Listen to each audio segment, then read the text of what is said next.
नमस्कार, मैं श्रुति सिंह। स्वागत है आप सभी का इनसाइड झारखंड न्यूज के इस बुलेटिन में। चलिए जानते हैं खबरों के बारे में। खबरों की शुरुआत करते हैं राजधानी रांची से। झारखंड मंत्रालय में मुख्यमंत्री हेमंत सोरेन की अध्यक्षता में मंगलवार को आबुआ बजट संगोष्ठी का आयोजन किया गया। इस संगोष्ठी में राज्य सरकार के वित्त मंत्री राधाकृष्ण किशोर सहित कई राज्यों के विशेषज्ञ, वरिष्ठ सरकारी अधिकारी और विभिन्न विभागों के प्रतिनिधि मौजूद रहे। मुख्यमंत्री ने कहा कि बजट आइडल और सर्वोत्तम हो, इसके लिए विभिन्न विषयों के विशेषज्ञों ने कई अहम और प्रभावी सुझाव दिए हैं। इन सुझावों पर गंभीरता के साथ अध्ययन कर उस बजट में शामिल करने पर विचार होगा ताकि सतत एवं समावेशी विकास की दिशा में आगे बढ़ा जा सके। इस दौरान आबुआ बजट पोर्टल पर सर्वश्रेष्ठ सुझाव देने वाले पुरस्कृत किए गए। संगोष्ठी के बाद वित्त मंत्री राधाकृष्ण किशोर ने मीडिया से बातचीत करते हुए बताया कि आबुआ बजट को लेकर पहले भी राज्य सरकार ने लोगों से सुझाव मांगे थे। इसके तहत झारखंड राज्य ने एक विशेष पोर्टल आबुआ बजट तैयार किया था, जिसमें नागरिकों और विशेषज्ञों से बजट को लेकर अपने सुझाव साझा करने का अवसर मिला था। इसके अतिरिक्त 2 दिन का कार्यशाला भी आयोजित हुआ, जिसमें विभिन्न विभागों से जुड़े मुद्दों पर चर्चा की गई। इस संगोष्ठी में आए विशेषज्ञों ने राज्य की आर्थिक समृद्धि, ग्रामीण क्षेत्रों की आर्थिक स्थिति और बजट से संबंधित कई बहुमूल्य सुझाव दिए। और झारखंड की तरफ से आपका धन्यवाद है।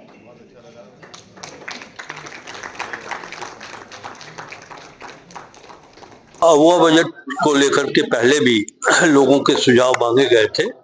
झारखंड सरकार ने एक आबुआ बजट पोर्टल भी निर्धारित किया था, जिसके माध्यम से सुझाव आए और 2 दिन का कार्यशाला था, जिसमें विभिन्न विभागों के विषयों के विशेषज्ञ को भी आमंत्रित किया गया था। और आज इसका पूर्ण रूप देते हुए मुख्यमंत्री जी की अध्यक्षता में संगोष्ठी का आयोजन किया गया, जिसमें कई राज्यों के विशेष क्षेत्र से विशेषज्ञ यहाँ आए हुए थे। लोगों ने बहुमूल्य सुझाव दिया है शिक्षा के क्षेत्र में, फिर राज्य की आर्थिक समृद्धि कैसे हो उसके लिए, हम कैसे ग्रामीण क्षेत्रों की अर्थव्यवस्था को मजबूत करें उसके लिए। तो ये सुझाव आए हैं। मुख्यमंत्री जी ने बहुत स्पष्ट रूप से कहा कि हम लोगों ने जो हमारा वित्तीय प्रबंधन है वो काफी मजबूत हुआ है। जो राजकोषीय घाटा के लिए निर्धारित सीमा है उससे झारखंड बहुत नीचे है।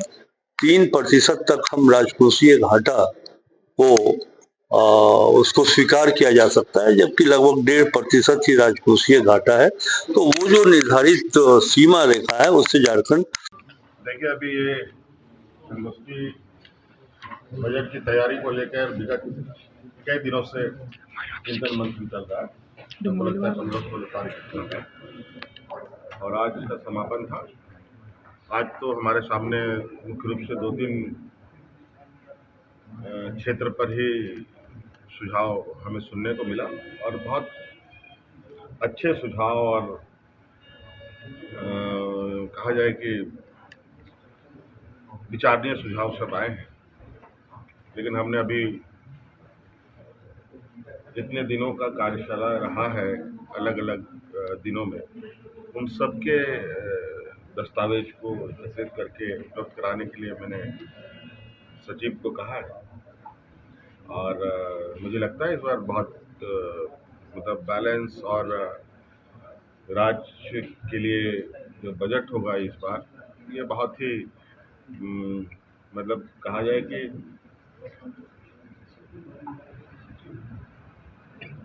हर क्षेत्र पर हम लोग की नज़र रहेगी। हम लोग तो कई बार मांग करते रहते हैं अपना कि हमें, क्योंकि राज्य देश का सबसे पिछड़े राज्यों में से एक है, तो इस पर विशेष कमजोर बच्चे पर तो ज़्यादा ध्यान रहना चाहिए ना गार्जियन का। तो केंद्र गार्जियन के रूप में है तो ध्यान उनका रहना चाहिए और उम्मीद करते हैं कि ध्यान हमें दिया जाएगा। रांची पुलिस ने ओरमांझी के गुंजा गांव स्थित क्रशर प्लांट में पोकलैंड और हाइवा में आगलगी करने के मामले का खुलासा कर लिया है। इस वारदात को उग्रवादी संगठन टीएसपीसी ने अंजाम दिया था। पुलिस की टीम ने संगठन के एक उग्रवादी को हजारीबाग से गिरफ्तार किया है। गिरफ्तार आरोपी का नाम शंकर कुमार महतो है और वो बुढ़मू के धवैया गांव का रहने वाला है। गिरफ्तार आरोपी शंकर टीएसपीसी का एरिया कमांडर संजीत कुमार उर्फ संजीत गिरी उर्फ संजीत दास उर्फ विक्रांत जी के दस्ते का है। मामले का खुलासा करते हुए ग्रामीण एसपी सुमित कुमार अग्रवाल ने बताया कि डीआईजी से एसएसपी चंदन कुमार सिन्हा को हजारीबाग इलाके में एक उग्रवादी के घूमने की गुप्त सूचना मिली। इसके बाद सिल्ली डीएसपी अनुज उरांव के नेतृत्व में एक टीम का गठन किया गया। गठित टीम सोमवार को हजारीबाग में छापेमारी कर शंकर महतो को गिरफ्तार की। पूछताछ में आरोपी शंकर ने पुलिस को बताया कि गुंजा गांव स्थित NEPL क्रशर प्लांट में 9 जनवरी को संगठन को रंगदारी नहीं मिलने की वजह से आगजनी की गई थी। उग्रवादी शंकर ने पुलिस को बताया कि वो केरेडारी से रंगदारी मांगने एवं फायरिंग के मामले में जेल जा चुका है। ग्रामीण एसपी ने बताया कि आरोपी पर केरेडारी के अलावा ओरमांझी समेत अन्य थानों में भी मामला दर्ज है। रांची पुलिस के द्वारा लगातार टीएसपीसी PLFI पे कार्रवाई की जा रही है। अभी वर्तमान में ओरमांझी थाना क्षेत्र के अंतर्गत एक क्रशर मशीन में कुछ टीएसपीसी के द्वारा धमकी दी गई थी और पर्चा भी फेंका गया था। उसी के तहत विक्रांत जी को हम लोगों ने गिरफ्तार करके न्यायिक हिरासत में भेजा था। उनके कन्फेशन के आधार पर और जो व्यक्ति इसमें संलिप्त हुए थे उनकी लगातार छापामारी की जा रही थी। इसी क्रम में शंकर कुमार महतो जो इसमें शामिल था और साथ ही साथ एक ओरमांझी थाना कांड संख्या 16/25 जिसमें कि विक्रांत जी को भेजा गया था उसमें भी संलिप्तता पाई गई थी। ये लोग TVS अपाचे बाइक को यूज किए थे घटनास्थल जाने में और फिर वहाँ एक प्रोक्लेन मशीन को और एक हाइवा को जलाया गया था। तो इसके तहत इनके कन्फेशन के आधार पे हम लोगों ने TVS अपाचे बाइक को भी रिकवर किया है और साथ ही साथ इसके घर से हम लोगों ने एक TSPC का पर्चा को भी रिकवर किया है। एक सैमसंग कंपनी का मोबाइल और एयरटेल कंपनी का सिम को रिकवर किया है। ये विक्रांत जी के साथ सदस्य के रूप में काम करता था और इसकी गिरफ्तारी हो गई है। अभी हमारे पास 2 और अभियुक्त हैं जो इस केस में जिसकी संलिप्तता है और वो भी फरार है। हम लोग लगातार छापामारी कर रहे हैं और जल्द से जल्द उनकी गिरफ्तारी कर ली जाएगी। और जमशेदपुर के गोलमुरी पुलिस लाइन में बुधवार को स्वच्छता अभियान चलाया गया जिसमें एसएसपी, सिटी एसपी, ग्रामीण एसपी और तमाम PSP ने मिलकर परिसर की सफाई की। इस दौरान पुलिस अधिकारियों ने झाड़ू लगाकर परिसर के विभिन्न हिस्सों को साफ किया और स्वच्छता के प्रति लोगों को जागरूक किया। कार्यक्रम के दौरान एसएसपी किशोर कौशल ने बताया कि गोलमुरी पुलिस लाइन परिसर में खासकर बालकनी और टेरेस पर गंदगी देखी जा रही थी जिससे स्वास्थ्य संबंधी समस्या हो सकती है। इस वजह से एक स्वच्छता अभियान चलाया गया है ताकि परिसर को साफ और स्वच्छ रखा जा सके। एसएसपी ने वहां रहने वाले पुलिस कर्मियों को निर्देशित करते हुए कहा कि आपको अपने आसपास सफाई रखनी चाहिए। अगर आप स्वस्थ रहेंगे तो आपकी कार्य क्षमता भी बेहतर रहेगी और एक सकारात्मक माहौल बनेगा। साथ ही उन्होंने ये भी कहा कि यदि पुलिसकर्मी अपने आसपास सफाई का ध्यान नहीं रखते हैं तो उनके खिलाफ कार्रवाई की जाएगी। इस अभियान के दौरान पुलिस कर्मियों ने स्वच्छता के महत्व को समझा और इसे अपनी दिनचर्या का हिस्सा बनाने का संकल्प लिया।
पर भ्रमण के दौरान ये पाया गया कि काफ़ी सारे लोग, खासतौर पर जो आवासीय परिसर है उन जगहों पर साफ सफाई ठीक तरीके से कुछ लोगों के द्वारा नहीं रखी जा रही है। उसको लेकर के एक स्वच्छता अभियान चलाया गया है जो अभी लगातार अगले 1 पखवाड़े तक जारी रहेगा, जिसमें कि सब डिवीजन मेजर और यहाँ उपस्थित सभी पुलिस पदाधिकारियों को, पुलिसकर्मियों को निर्देशित किया गया है कि अपने आसपास के परिवेश को स्वच्छ रखें, क्योंकि स्वच्छता रखने पर न केवल आप अच्छा महसूस करते हैं बल्कि ये कई तरीके की बीमारियों से भी आपको बचाता है। और साथ ही साथ जो JNSE या जिसको भी तरफ से जो सहयोग की अपेक्षा है उसके लिए भी समन्वय किया गया है।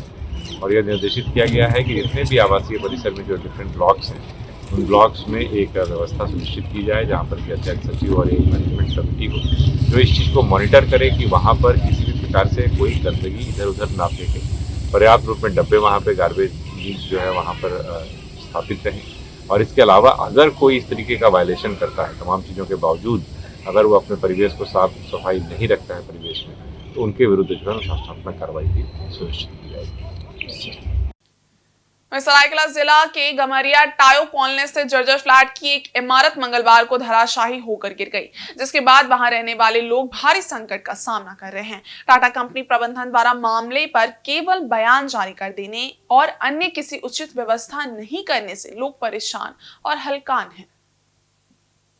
गौरतलब है कि कई परिवार अब भी उन आयोग घोषित फ्लैट्स में अपनी जान हथेली पर रख कर रह रहे हैं, जबकि टाटा कंपनी ने इन फ्लैट्स को आयोग घोषित कर सील कर दिया है और लोगों को वहां आने जाने से मना किया है। बावजूद इसके इन फ्लैट्स में रह रहे लोग किसी तरह अपनी जिंदगी गुजार रहे हैं, क्योंकि टाटा कंपनी ने उन्हें दूसरी कोई व्यवस्था नहीं दी है। अब इन लोगों का कहना है कि जब तक उनकी समुचित व्यवस्था नहीं की जाएगी, वे खुले में सड़क पर अपने परिवार के साथ ठंड में रहेंगे। टायो संघर्ष समिति के अध्यक्ष और पूर्व टायो कर्मी अजय शर्मा ने इस मुद्दे पर कड़ी आपत्ति जताते हुए कहा कि टाटा कंपनी प्रबंधन ने टायो कर्मियों के साथ सौतेला व्यवहार किया है। टाटा घराना, जो अपनी मानवीय और सामाजिक जिम्मेदारियों के लिए प्रसिद्ध है, उसने इस मामले में पूरी तरह से आंखें मूंद ली है और ये स्थिति दिल दुखाने वाली है। कर्मचारी आप देख सकते हैं कि किस तरह से बाहर वो पड़े हुए हैं। उनको ना खाने की व्यवस्था टाटा स्टील ने की है, ना ही टायो के किसी पदाधिकारी ने आकर उनका हालचाल पूछा है। वो किस स्थिति में है, कैसे हैं, इसका हालचाल, इसका शुद्ध लेने वाला भी अभी तक कोई नहीं मिला।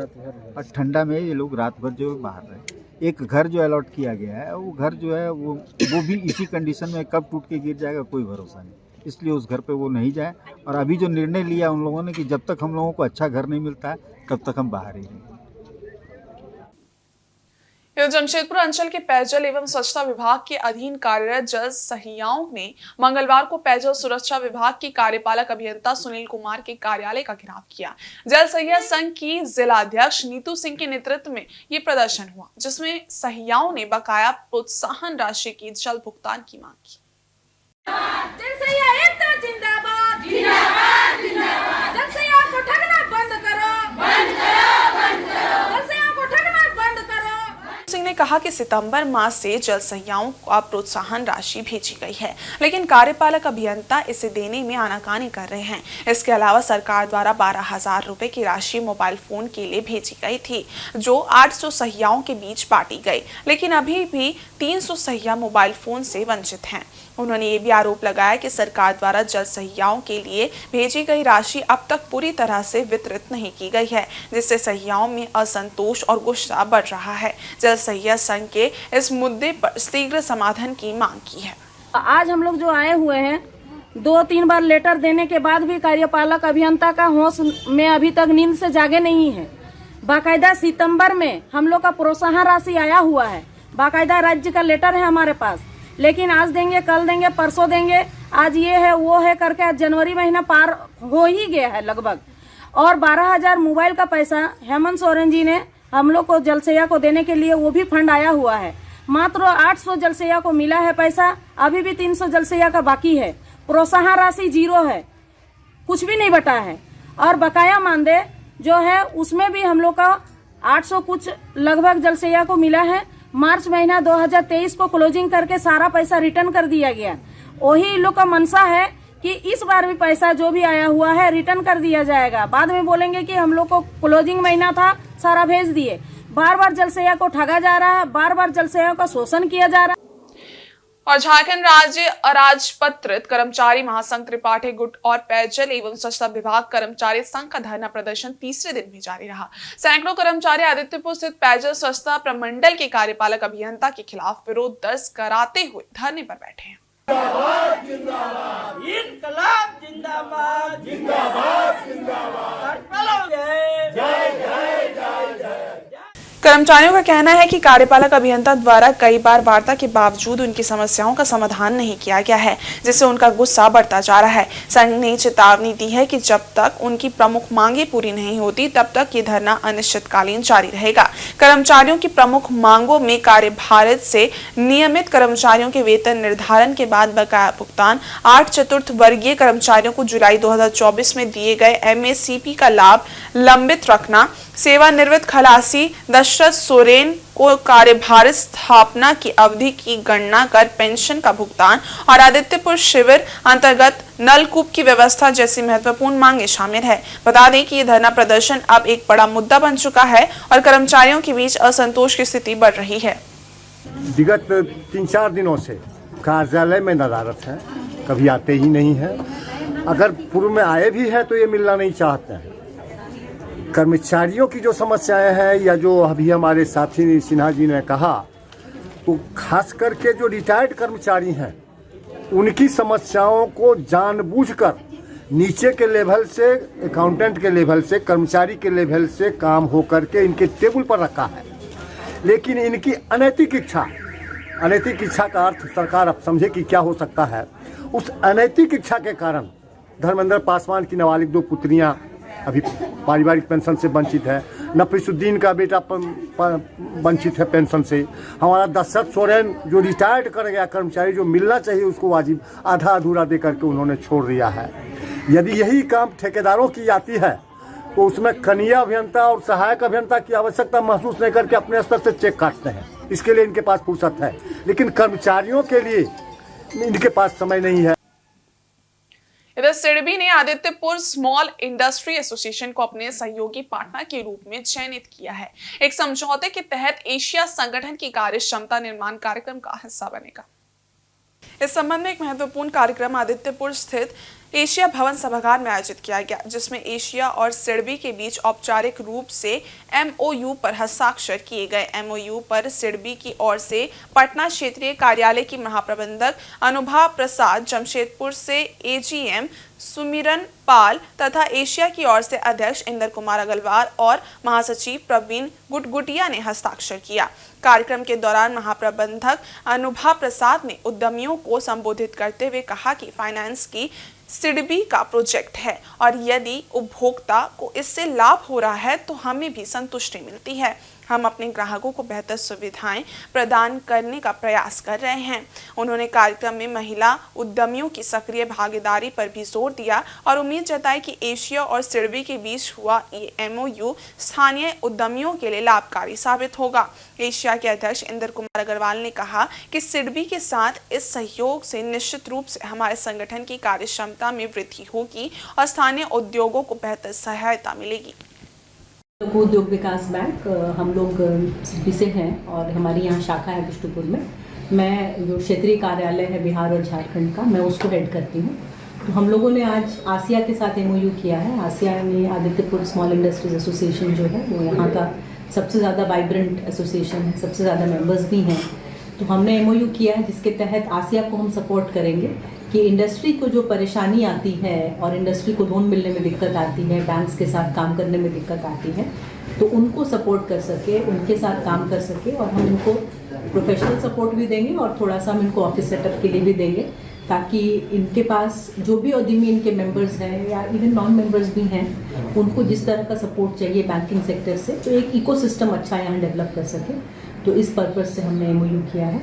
और भारतीय लघु उद्योग विकास बैंक जो है वो एक पार्लियामेंट के एक्ट के अंदर में 1990 में सेटअप हुआ था। अभी हम एक विकास बैंक है, एक डेवलपमेंट फाइनेंशियल इंस्टीट्यूशन है। तो हम इंडस्ट्री को सिर्फ फाइनेंस नहीं करते हैं, उनके प्रमोशन और डेवलपमेंट के लिए भी काम करते हैं। वहीं पूर्वी सिंहभूम जिले के पोटका के हजारों बिजली उपभोक्ता पिछले 3 से 4 महीनों से अपने बिजली बिल का इंतजार कर रहे हैं। बिजली बिल न आने के कारण उनकी परेशानी बढ़ गई है और अब उन्हें इस बात का डर है कि कहीं उन्हें एक साथ भारी भरकम बिल ना भेज दिया जाए। उपभोक्ताओं का कहना है कि ऊर्जा मित्रों द्वारा हल्दी पोखर समेत पूरे पोटका क्षेत्र में बिजली मीटर का सही तरीके से रीडिंग नहीं लिया जा रहा है, जिसके कारण बिजली बिल जारी नहीं हो पा रहा है। इस वजह से उपभोक्ताओं में संशय की स्थिति पैदा हो गई है। इस मुद्दे को लेकर उपभोक्ता राजबल्लभ तांती और भाजपा नेता मनोज सरदार ने कहा कि झारखंड सरकार एक और 200 यूनिट तक बिजली फ्री देने की बात कर रही है, लेकिन दूसरी ओर बिजली मीटर का रीडिंग न होने से उपभोक्ताओं की परेशानी बढ़ गई है। 3-4 महीनों तक मीटर की रीडिंग न होने से यूनिट बढ़ जाएगा और उन्हें फ्री बिजली योजना का लाभ नहीं मिलेगा। इसके साथ ही यदि एक साथ कई महीने का बिल आ गया तो एक मुश्त भुगतान के लिए हजारों रुपए का खर्चा उठाना पड़ेगा, जो ग्रामीणों के लिए मुश्किल से भरा हो सकता है। इसके अलावा सरकार द्वारा 5,000 रुपए से ऊपर की बिजली बिल होने पर कनेक्शन काटने की कार्रवाई की जा रही है, जिससे ग्रामीणों को भारी चिंता का सामना करना पड़ रहा है कि वे अपना बिल कैसे चुका पाएंगे। हल्दी पोखर क्षेत्र के उपभोक्ताओं ने भी इस मुद्दे पर चिंता व्यक्त की है। ऊर्जा मित्रों ने नाम न बताने की शर्त पर बकाया कि पहले उन्हें प्रत्येक मीटर रीडिंग पर 7 रुपए मिलते थे, जो बाद में घटकर 6 रुपए और अब 4 रुपए हो गए हैं। इस कम भुगतान में वे अपने परिवार का पालन पोषण करने में असमर्थ हो रहे हैं, जिससे बिजली मीटर का रीडिंग नहीं हो पा रहा है।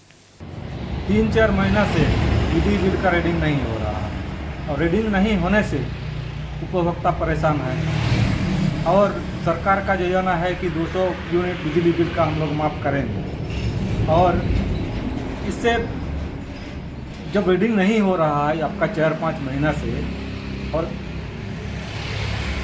एक ही साथ रीडिंग होगा तो इसका ज़्यादा यूनिट होगा तो उसका बिजली माफ़ नहीं होगा और बिजली बिल माफ़ का लोगों को फ़ायदा उसका नहीं मिलेगा। और साथ ही साथ यहाँ पे जो इतना बिजली बिल आ रहा है, इससे उपभोक्ता के साथ एक ही साथ 5-4 महीना का बिल आएगा या तो कब रीडिंग होगा एक ही साथ बिल आएगा तो उपभोक्ता के साथ कितना बिल आएगा, उपभोक्ता तो इसे नहीं दे पाएगा। इसलिए सरकार का जितना भी नियम है उसको सही समय पर बिजली रीडिंग कराए और बिजली रीडिंग ले करके बिजली बिल का सुनिश्चित तरीके से माफ़ हो और नहीं माफ़ होगा तो हम लोग फिर अपना आंदोलन करेंगे, इसके खिलाफ जोरदार आंदोलन करेंगे सड़क से लेकर के सदन तक। बिजली विभाग के संबंध में मुझे जो कहना है यह बहुत ही दुखदायी बात है। 3 महीना से पिछले जुलाई में मेरा बिल आया था 1,051 रुपये का, उसको मैंने पेमेंट किया। उसके बाद से फिर बिल आना बंद हो गया, कोई मीटर रीडर भी नहीं आया और अचानक एक मेरे पास मैसेज आ गया तो उसमें बिल हमको पेमेंट करने के लिए कहा गया था 2,689 रुपये का। वो आया मुझे 31 अक्टूबर के डेट से आया, जिसको मैंने नवंबर 3 तारीख को पेमेंट कर दिया। उसके बाद से अभी तक कोई भी मीटर रीडर नहीं आया। तो इस तरह से बहुत ही ये दुख की बात है कि इधर सरकार 200 यूनिट तक का माफ़ी की घोषणा की हुई है और माफ़ हो भी रहा है, लेकिन इस तरह से अगर मीटर रीडिंग में देरी हो तो क्या होता है कि धीरे धीरे 2 महीना 3 महीना में 400 तो एक्सीड कर ही जाएगा। तो 400 एक्सीड कर जाने के बाद फिर वह माफ़ी होगा उसकी कोई गारंटी नहीं है। तो मुझे कहना है कि ऐसा नहीं होना चाहिए और समय पर बिजली रीडिंग होना चाहिए, समय पर लोग उसका पेमेंट करें और नहीं तो फिर बिजली का बोझ भी बढ़ जाएगा, जिसके चलते क्या होगा कि उसके जो उपभोक्ता हैं वो देने में असफल हो जाएंगे और बिजली काट दी जाएगी तो हम लोगों को बहुत ही मुश्किल होगी। माघ मास के कृष्ण पक्ष की मौनी अमावस्या पर जमशेदपुर के नदी तटों पर श्रद्धालुओं की भारी भीड़ उमड़ी। सुबह से ही भक्तों का आना शुरू हो गया था, जो पुण्य स्नान कर मोक्ष की कामना कर रहे थे। पवित्र स्नान के बाद श्रद्धालुओं ने अन्न और वस्त्र का दान किया और अन्य धार्मिक अनुष्ठानों में भाग लिया। इसी अवसर पर जमशेदपुर की किन्नर समाज ने भी बुधवार सुबह सुनारी से 2 मुहानी नदी तट पर सामूहिक रूप से स्नान किया। महामंडलेश्वर अमरजीत ने बताया कि उन्होंने प्रयागराज से पवित्र जल लाकर शहर के किन्नर समाज और अन्य श्रद्धालुओं को स्नान कराया है। ये उनके लिए एक अत्यंत गर्व का क्षण था, क्योंकि इस आयोजन के माध्यम से उन्होंने सनातन धर्म के प्रति अपनी श्रद्धा और विश्वास को और अधिक सशक्त किया। महामंडलेश्वर ने कहा कि ये पवित्र अवसर हम सभी की आस्था से जुड़ा हुआ है। इस आयोजन में किन्नर समाज के सदस्य और स्थानीय लोग शामिल हुए, जिन्होंने मिलकर सामूहिक रूप से स्नान किया और धार्मिक अनुष्ठानों का पालन किया। पौराणिक मान्यताओं के अनुसार मौनी अमावस्या पर पितरों के निमित्त तर्पण पिंडदान और दीपदान करना अत्यंत फलदायी होता है। साथ ही इस अवसर पर पात्रदान, अन्नदान और वस्त्रदान करने से सुख, शांति और समृद्धि प्राप्त होती है। इस धार्मिक आयोजन ने न केवल श्रद्धा की शक्ति को उजागर किया, बल्कि समाज के विभिन्न वर्गों के बीच एकता और भाईचारे को भी मजबूत किया। साल के बाद जो महाकुंभ आया, ये काफ़ी हर्ष और उत्साह को लेकर के आया है। शायद हमारी हमारे आने वाली पीढ़ी भी शायद दोबारा इस कुंभ को ना देख सके। और सबसे बड़ी बात है कि इस साल इतने बड़े पैमाने में लोग वहाँ सम्मिलित हो रहे हैं और सरकार की सुविधाएं भी काफ़ी अच्छी हैं। पहले आप देखेंगे कि लोग कुंभ में जाने से कतराते थे, क्योंकि हमेशा ये बात आती थी कि कुंभ के मेले में लोग बिछड़ जाते थे। लेकिन अब वैसी समस्याएं नहीं हैं। अब क्या है कि काफ़ी सुविधाएं सरकार ने कर रखी है। हम इसके लिए तहे दिल से वहाँ की सरकार का हम धन्यवाद करते हैं। साथ ही इस कुंभ में पहली बार झारखंड से ट्रांसजेंडर समुदाय भी मौजूद रहा, जिसमें से पहली मैं झारखंड से तृतीलिंग समुदाय से मुझे महामंडलेश्वर का पद दिया गया, जो मेरे लिए काफ़ी गौरव की बात है कि मुझे इस पद के लिए चुना गया कि मैं सनातन धर्म की सेवा कर सकूं, सनातन धर्म के बारे में लोगों को जागरूक कर सकूं। तो ये इस कुंभ में हो पाया। अभी तक आज तक ऐसा कभी नहीं हुआ था कि इतने बड़े पैमाने पर समुदाय वहाँ जा रहा है, स्नान कर रहा है। आज भी हमारे बहुत सारे बच्चे वहाँ गए हैं स्नान करने के लिए। आने वाले जो भी और स्नान बच्चे, उसमें भी हमारे लोग जाएंगे, वहाँ स्नान करेंगे। और आदित्यपुर थाना क्षेत्र के सारली बस्ती में हुई रतन गोराई की हत्या के मामले में पुलिस ने महज 24 घंटों में मामले का खुलासा करते हुए 3 आरोपियों को गिरफ्तार कर लिया है। गिरफ्तार आरोपियों में मृतक की पत्नी मेनका गोराई, उसका प्रेमी राजू डे और साथ ही गहुल तिवारी उर्फ गोलू शामिल है। पुलिस के मुताबिक मेनका गोराई और राजू डे के बीच अवैध संबंध थे और मेनका अपने पति रतन गोराई से छुटकारा पाना चाहती थी। इससे पहले भी उसने कई बार अपने पति की हत्या की साजिश रची थी, लेकिन पुलिस की सतर्कता के कारण वो सफल नहीं हो सकी। एक प्रेस कॉन्फ्रेंस आयोजित कर सरायकेला एसडीपीओ समीर कुमार सेवैया ने मामले का खुलासा किया। उन्होंने बताया कि 25 जनवरी को रतन गोराई आदित्यपुर स्थित प्लास्टिक प्रीमियर कंपनी में नाइट ड्यूटी पर गया था, लेकिन घर वापस नहीं लौटा। अगले दिन 26 जनवरी को उसका शव भाटिया बस्ती ओवरब्रिज के नीचे एक नाले के पास मिला। शव पर चाकू के कई वार के निशान थे, जिससे ये साफ हो गया कि उनकी हत्या बेहद निर्मम तरीके से की गई थी। हत्या की गंभीरता को देखते हुए पुलिस ने एक विशेष टीम गठित की और त्वरित कार्रवाई करते हुए 24 घंटे के भीतर 3 आरोपियों को गिरफ्तार कर लिया। गिरफ्तार अभियुक्तों के पास से हत्या में प्रयुक्त सामान जैसे चाकू, गला घोंटने के लिए भगवा रंग का गमछा, घटना के समय इस्तेमाल किया गया 6 बियर के केन, मृतक का टूटा हुआ मोबाइल फोन, विभिन्न कंपनियों के 2 मोबाइल फोन और हत्या में प्रयुक्त बाइक बरामद की। पुलिस ने बताया कि ये घटना पारिवारिक विवाद और अवैध संबंधों का नतीजा थी और मामले में शामिल अन्य संभावित संदिग्धों की भी जांच की जा रही है। 25 जनवरी को मृतक रतन गोराई, जो कि प्लास्टिक प्रीमियम कंपनी में काम करता था, ड्यूटी से लौटने के दौरान उसकी किसी द्वारा हत्या कर दी गई थी। और इसमें पुलिस ने त्वरित कार्रवाई करते हुए उनकी पत्नी मेनका गोराई, राजू डे और राहुल तिवारी गोलू, तीनों को गिरफ्तार कर लिया है।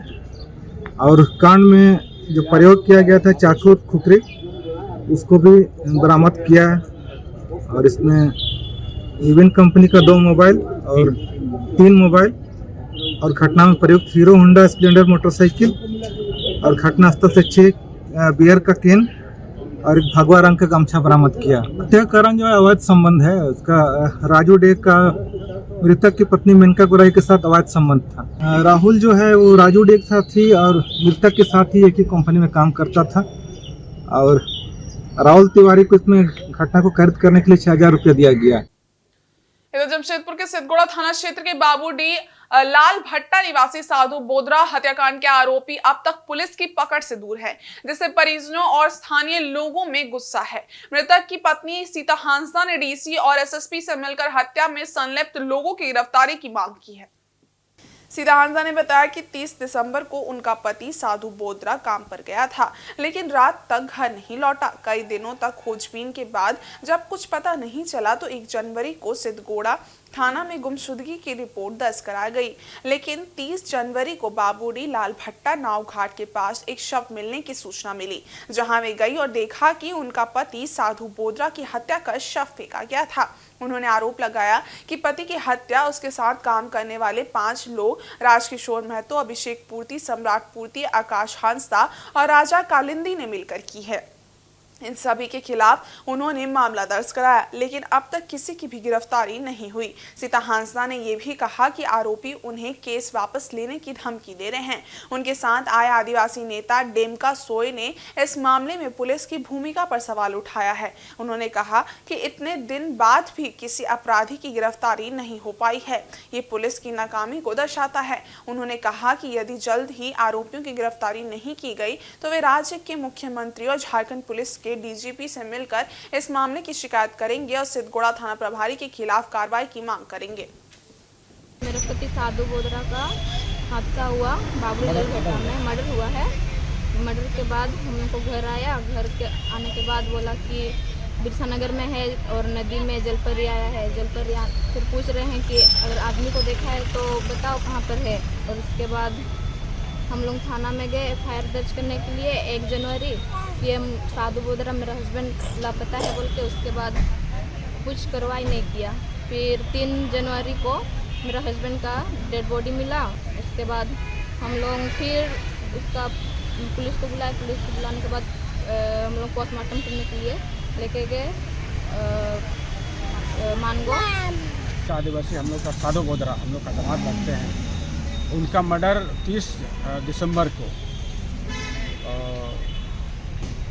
उनके दोस्त, डाउट है परिवार वालों को कि उनके दोस्त के द्वारा ही उनके साथ में जो लोग खाते पीते हैं और जो बालू घाट का संचालन कराता है, एक राजकिशोर महतो है जो बालू घाट का संचालन करता है। थाना के साथ सेटिंग है उसको, और उस बालू घाट से, बाबूडी बालू घाट से कम 100-200 और ट्रक जो है गाड़ी बालू निकलता है और धड़ाले से वो चल रहा है। और ये लड़का जो है पहले दूसरे जगह काम करता था, फिर इसको जो है वहाँ पर काम करवाया गया। बोला कि काम करो यहीं पर तुमको। वैसे करते हैं। वो घटना के दिन वो घर आया था, घर से वापस जब वो गया और जो लोग बुला के लेके गया, वहाँ गांव में पूरे बस्ती में ये हल्ला है कि जो लोग लेके गया था, जो लोग शाम में दारू पीने के लिए, उसका दोस्त लोग ही था। और उसके बाद वो लोग वापस आ गया। तो 2 दिन हुआ ये लोग को घर वाले में पूछताछ होने लगा, खोजबीन होने लगा। तो फिर वो लोग थाने जाकर के कंप्लेन किया शिकायत लापता होने का। तब जो है लापता के बाद ये लोग जब पूछताछ करने लगा उनका दोस्त लोग से, तो लोग बोला कि अरे नहीं बिरसा नगर तरफ में है, तुम लोग चिंता मत करो, वापस आ जाएगा। फिर उसके बाद बोलता कि नहीं जलपरी आया था वो लेके गया। ऐसा करके लोग को डाउट होने लगा। तो फिर वो लोग फिर प्रशासन के ऊपर दबाव लड़ गए। तब जो है तीसरा चौथा दिन होते होते 3 जनवरी को डेड बॉडी मिल गया। इन लोग को पता चला तो थाना में जाकर के लोग कंप्लेंट किया कि भाई हम लोग को डेड बॉडी मिल गया। तब भी थाना का कोई प्रतिक्रिया बहुत ज़्यादा इसको जोर शोर से नहीं था। अदरवाइज जो है ना अब तक में सारा के सारा मामला का उद्भेदन हो जाता है। वहीं जमशेदपुर के मानगो में हुए ट्रांसपोर्टर संतोष सिंह की हत्या मामले में पुलिस ने कांड के मास्टरमाइंड शूटर समेत 5 को गिरफ्तार किया है। इनके पास से घटना को अंजाम देने में प्रयुक्त हथियार व स्कूटी जब्त की गई है। पुलिस ने सभी को पूछताछ के बाद बुधवार को न्यायिक हिरासत में जेल भेज दिया। पुलिस ऑफिस में बुधवार को आयोजित एक प्रेस कॉन्फ्रेंस में एसएसपी किशोर कौशल ने बताया कि मामले की जांच के लिए एक विशेष टीम का गठन किया गया था। पुलिस की तत्परता के कारण मंगलवार की रात मुख्य साजिशकर्ता और शूटर रोहित दीक्षित, शुभम कुमार और बिमल गोप उर्फ टकला को गिरफ्तार किया। इन आरोपियों को घटना में प्रयुक्त हथियार और स्कूटी के साथ NH-33 से पकड़ा गया। इसके अलावा विवेक कुमार तिवारी उर्फ लक्की तिवारी और अंकित शर्मा उर्फ ब्रेटली को भी गिरफ्तार किया गया, जो घटना को अंजाम देने से पहले रेकी करने और षड्यंत्र में शामिल थे। पुलिस ने इन गिरफ्तार आरोपियों से पूछताछ की, जिसमें उन्होंने अपराध में संलिप्तता स्वीकार की। इस मामले में कुछ अन्य अपराध कर्मियों के खिलाफ भी छापेमारी की जा रही है। गिरफ्तार आरोपियों में मानगो थाना क्षेत्र का रोहित दीक्षित, ओलीडी का शुभम कुमार, सीताराम डेरा का विमल गोप, मानगो थाना क्षेत्र के गुरुद्वारा रोड का विवेक कुमार तिवारी उर्फ लक्की तिवारी और अंकित शर्मा शामिल है। पुलिस ने इनकी निशानदेही पर हत्या में प्रयुक्त एक देसी कट्टा, एक पिस्टल, एक जिंदा कारतूस और एक स्कूटी बरामद किया है। हालांकि इस मामले में पुलिस 2 अन्य आरोपी रौनक सिंह को दिल्ली से और निखिल सिंह को मानगो थाना क्षेत्र से गिरफ्तार कर 2 दिन पूर्व जेल भेज चुकी है। पुलिस का कहना है कि यह हत्या बदले की भावना से की गई थी, क्योंकि मुख्य आरोपी रोहित दीक्षित के पिता की हत्या कथित रूप से 2014 में संतोष सिंह व उनके जितेंद्र सिंह व अन्य के द्वारा की गई थी। सिंह नाम के एक व्यक्ति की हत्या कुछ अज्ञात अपराध कर्मियों के द्वारा करने का मामला प्रथम दृष्टया सामने आया। प्राथमिकी में कई लोगों पर नामजद अभियुक्त बनाते हुए प्राथमिकी दर्ज की गई और इस दौरान जब अनुसंधान आगे बढ़ा, पुलिस अधीक्षक नगर के नेतृत्व में एक टीम कार्य कर रही थी तो सर्वप्रथम 2 अभियुक्तों की इसमें गिरफ्तारी की गई। रौनक सिंह की दिल्ली से और निखिल सिंह को मानपुर थाना क्षेत्र से गिरफ्तार किया गया। और अभी पिछले दिन कुल मिलाकर के 5 अपराध कर्मियों की गिरफ्तारी हुई है, जिसमें रोहित दीक्षित, शुभम कुमार, विमल गोप, विवेक कुमार तिवारी और अंकित शर्मा, ये 5 अपराध कर्मी इसमें शामिल हैं। घटना में जो 2 हथियार प्रयुक्त हुए थे, एक पिस्टल और एक जिंदा कारतूस भी बरामद हुआ है। साथ ही साथ एक स्कूटी जिसका उपयोग अपराध कर्मियों ने वहां आने और भागने के लिए किया था, वो स्कूटी भी बरामद हुई है। तो कुल मिलाकर के इसमें अभी तक 7 अरेस्टिंग्स हो चुकी है। कुछ और लोगों की संलिप्तता की बात इसमें सामने आई है, जिस पर कि और गहनता से अनुसंधान किया जा रहा है, छापेमारी की जा रही है। उम्मीद है कि वो भी जल्द ही पुलिस की गिरफ्त में होंगे। इधर जमशेदपुर के साक्षी थाना क्षेत्र स्थित कासीडी में 25 जनवरी को 2 पक्षों के बीच विवाद हो गया था। वो हंगामा सुनकर बीच बचाव करने पहुंचे स्थानीय निवासी सम्राट सिंह के साथ भी कुछ लोगों ने मारपीट की थी, साथ ही पिस्टल दिखाकर धमकाया था। इस मामले में पुलिस ने कार्रवाई की है। घटना के बाद सम्राट सिंह ने साक्षी थाना में प्राथमिकी दर्ज कराई थी। इस मामले में संज्ञान लेते हुए पुलिस ने आरोपी कासीडी लाइन नंबर 1 निवासी धर्मेंद्र यादव को गिरफ्तार कर लिया। उसके घर की तलाशी लेने पर छत पर छुपाकर रखी एक पिस्टल और एक मिस फायर गोली बरामद की गई। एसएसपी ने बुधवार को एक प्रेस कॉन्फ्रेंस में बताया कि इस घटना के आरोपी धर्मेंद्र यादव को गिरफ्तार किया गया है। वो लोगों को हथियार दिखाकर डरा रहा था। इधर पुलिस ने आवश्यक कागजी कार्रवाई पूरी कर आरोपी को न्यायिक हिरासत में भेज दिया है और मामले की जांच कर रही है।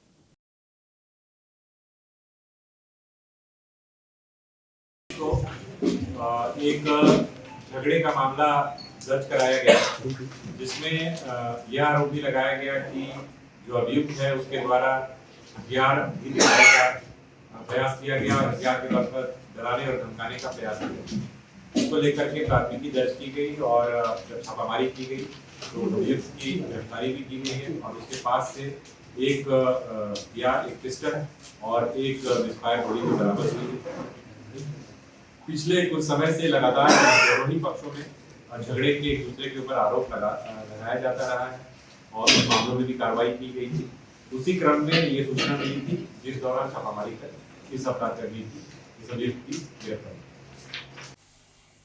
सरायकेला मुख्यमंत्री NR+2 विद्यालय में बच्चों में सोशल और इमोशनल एक्टिविटी को डेवलप करने के उद्देश्य से संपूर्णा और झारखंड सरकार द्वारा हर्ष जोहार कार्यक्रम का आयोजन किया गया। कार्यक्रम का उद्घाटन जिला शिक्षा अधीक्षक कैलाश मिश्रा ने किया।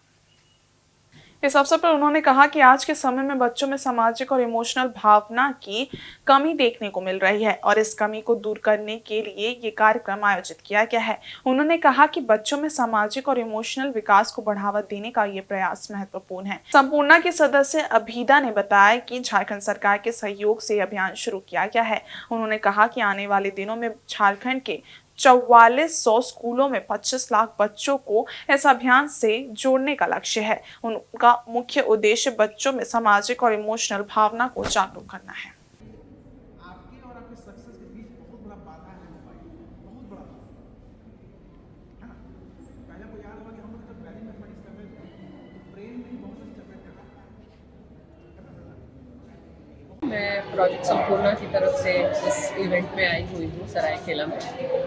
हमारा ये कार्यक्रम झारखंड सरकार के साथ चलता है, जो भावनात्मक शिक्षा को प्रमोट करने के लिए एक कार्यक्रम है।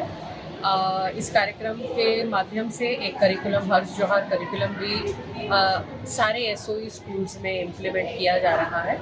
इसमें हम ये व्यक्त करना चाहते हैं कि शिक्षा के साथ साथ ये भी ज़रूरी है कि हम कैसे बच्चे टीचर्स, पूरा उनका इकोसिस्टम, उनके पेरेंट्स, उनकी भावनाओं को और उनको सोशली किस तरह से एक्टिव बना सकते हैं। ये कार्यक्रम उस पर ज़्यादा कॉन्सेंट्रेट करता है। इधर जमशेदपुर के मानगो में व्याप्त विभिन्न समस्याओं को लेकर भाजपा जिला कमेटी ने बुधवार को मानगो नगर निगम कार्यालय में प्रदर्शन किया। इसके साथ ही उपनगर आयुक्त को एक ज्ञापन सौंपा। मौके पर कई भाजपा नेता और कार्यकर्ता मौजूद थे। हमारी मांगे पूरी करनी होगी। मानगो नगर निगम में भ्रष्टाचार बंद करो। मानगो क्षेत्र में बिजली पानी रोड नाली साफ सफाई एवं होल्डिंग टैक्स को लेकर भाजपा जिला कमेटी के द्वारा पूर्व घोषित कार्यक्रम के तहत नगर निगम कार्यालय में उग्र प्रदर्शन किया गया। प्रदर्शन का नेतृत्व जिला अध्यक्ष सुधांशु ओझा एवं भाजपा प्रदेश व्यापार प्रकोष्ठ के प्रदेश संयोजक नीरज सिंह कर रहे थे। दोनों नेताओं ने कहा कि मानगो क्षेत्र में चारों तरफ गंदगी का अंबार है। ऐसे में राज्य सरकार की घोषणा के बाद होल्डिंग टैक्स 4 गुना अधिक बढ़ा दिया गया है। मानगो क्षेत्र में बिजली पानी रोड नाली की समस्याएं वर्षों से बनी हुई है। इस मुद्दे पर निगम के पदाधिकारी भी मौन हैं। ऐसे में भाजपा ज्ञापन के माध्यम से सभी समस्याओं का समाधान 6 दिनों के भीतर करने की मांग कर रही है। अगर उनकी मांगों पर विचार नहीं किया जाता है तो बीजेपी इन समस्याओं को लेकर उग्र आंदोलन करेगी।